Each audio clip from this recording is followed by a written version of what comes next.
ज्योति जी कानपुर से। जी राधे राधे। राधे राधे महाराज जी।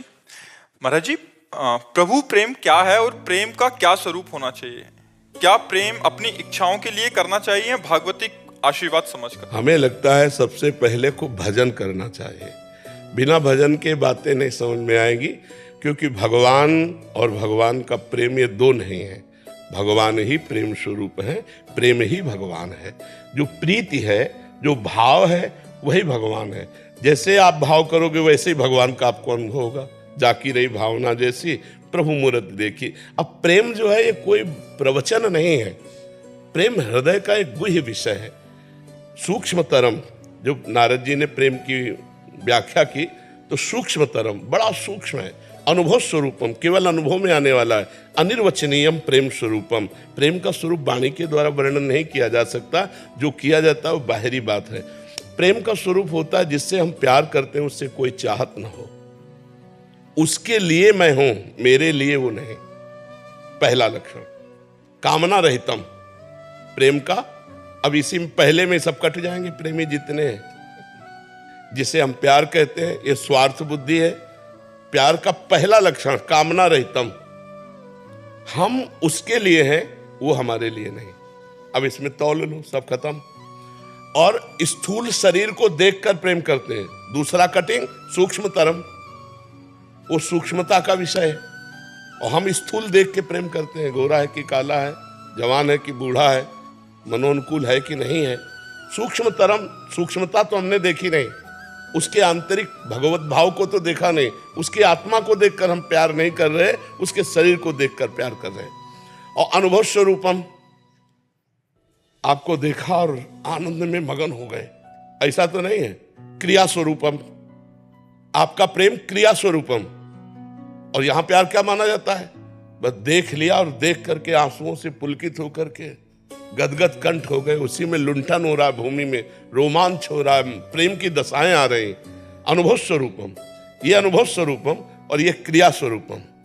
और ये जो भागवतिक प्रेम है ये आत्मानंदमय है।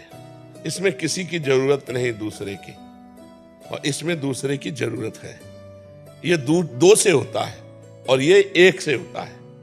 ये दो से एक करता है, ये एक में दो भाव आ जाते हैं। हम अपना भाव भूल करके स्त्री और पुरुष भाव में आ जाते हैं। और प्रेम गलियत सांकरी तामे दो न समाए, ब्रह्म नहीं माया नहीं, नहीं जीव नहीं काल, अपनी ही सुदिना रही, एक रहो नंदलाल। ये प्रेम की स्थिति होती है। अब इस प्रेम को पाने के लिए पहले डट के भजन करो। भजन होगा नहीं तो प्रश्न उत्तरों से लाभ ज्यादा नहीं मिल पाएगा। भजन करो, खूब नाम जप करो। करती हो नाम जप? बहुत। हाँ, खूब नाम जप करो, और इतना नाम जप करो कि नाम जपते जपते रोना आने लगे। और भगवान से मांगो कि मुझे नाम जप दे दो। नाम जप करते हुए नाम की इतनी भूख बढ़ जाए कि आपसे जैसे कोई पूछे नाम जप करते हो तो आप रुक जाओ, कि वैसा तो नहीं होता जैसा होना चाहिए। उत्तर क्या होना चाहिए? जैसे उत्तर आए बहुत जप करते हैं, ये बताता है कि अभी नाम की चोट नहीं लगी।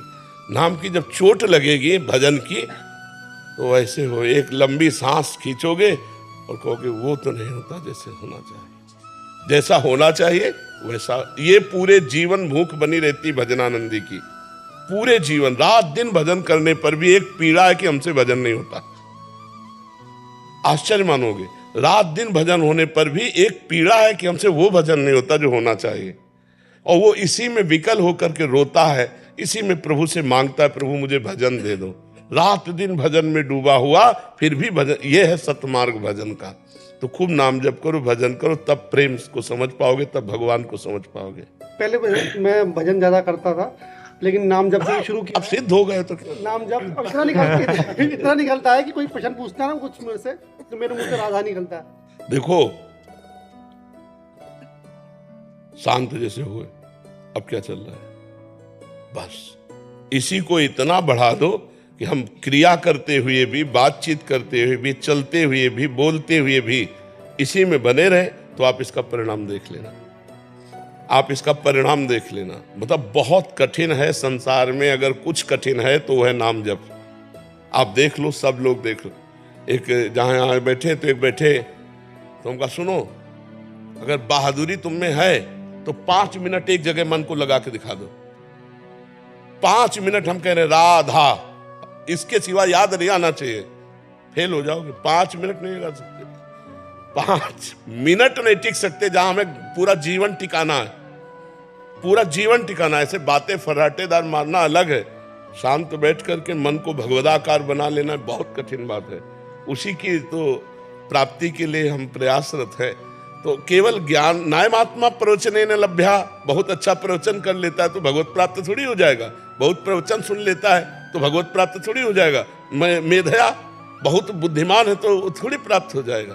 भगवत भजन करने वाला, आत्मचिंतन करने वाला, निरंतर प्रभु में चित्त डुबोने वाला ही भगवान को प्राप्त करता है।